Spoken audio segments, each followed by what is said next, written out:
everyone, welcome back to the channel. Today we are talking about the 7 habits of people with very stylish homes.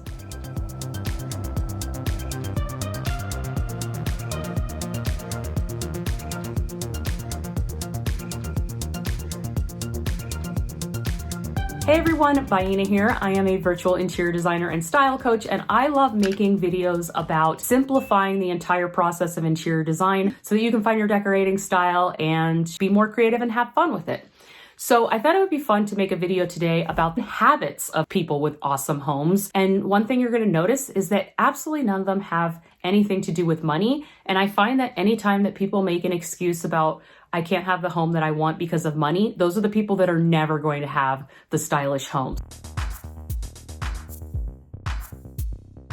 Your home is literally never done. There's always something you want to do more. There's always something you want to switch out. There's always something you're on the hunt for. That's part of the love of design, honestly. It doesn't mean they have to be like a minimalist or everything perfect, but they're usually not letting clutter get out of control. Definitely editing, definitely getting rid of things, organizing, because these are people who need beautiful spaces actually to thrive. I've often made the joke that interior design is like a mental illness, at least for me. Like if things aren't the way that I want them to be stylistically, it bothers me. We need things to be beautiful in our eyes in order to be happy in that space.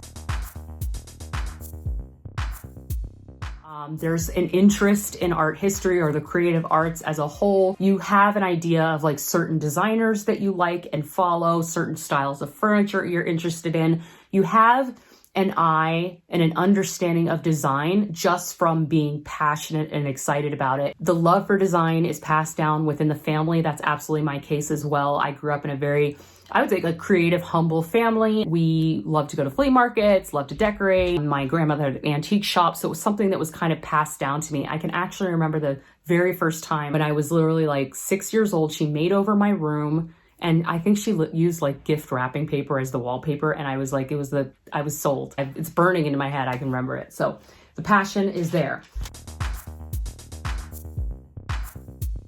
Things before I went to Europe for the first time, I always felt a little bit insecure being a designer because I think that interior design, love for design, it is closely tied to a love for travel, because it's important actually to travel and see other architecture. You learn so much, you get inspired to see different color schemes, you understand more of where things are from that have impacted furniture design and different things out there. So when I first went to Rome, I remember I was so excited because I was seeing the Trevi Fountain, and that's something I learned about in design school, and seeing it in a book and then seeing it in person was really amazing. And then I've always been a huge fan of like French Parisian style. So obviously I had to go to Paris in order to like kind of have my street creds. So travel is something you'll usually find in common among people with very stylish homes.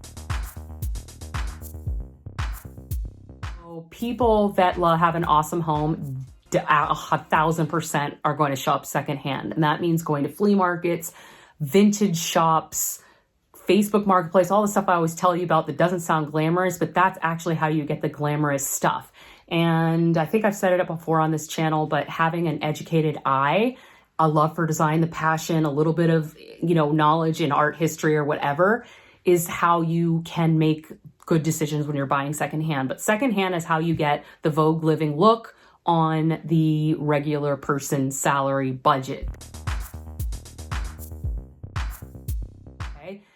People who have stylish homes are willing to do the work. They will go to the paint store and get samples, which I always recommend, and paint those samples on a cardboard and put it in their house and look at it over a couple of days. That's essential. People that have stylish homes, you have an upholsterer, they have a lamp shop. They do the legwork because they love it, okay? It's not a hassle because it's a passion, okay? And so this is all about value. When you value something, i.e. having a stylish home, and it's truly important to you, the stuff that it takes in order to get there is not a hassle because it's part of the joy, okay? They are confident with their choices, okay? Doesn't mean they don't make mistakes, but they have a confidence seeing something that they like, going for it, and they usually have a signature style. Now, those of you who have watched me for a long time, you kind of know some of the things that I like, that I always talk about. I always talk about the Serge Mouy wall sconce. Everybody's always messaging me, Serge Mouy, and hopefully I have like opened the world of Serge Mouy to those of you who didn't know about him before, but like that's one of my things. You also probably know that I really love like bright, clean, white walls in whatever home that I live in. And one of my other signature things, I'm obsessed with mohair and good quality textiles. I love anything leopard. Like you start developing things that you just love. And once you kind of figure out a few of those things that work for you, that's actually how you build your signature style. So I hope those were helpful. Let me know in the comments below if you fall into this category of person. I think that anything can be learned, anything can be achieved. I mean, if you value having a beautiful home and it's fun for you, that's all you need. You are on your way to having that beautiful home. So thanks so much for watching. Please definitely hit like and subscribe if this video was helpful, and I will see you in the next one. Bye.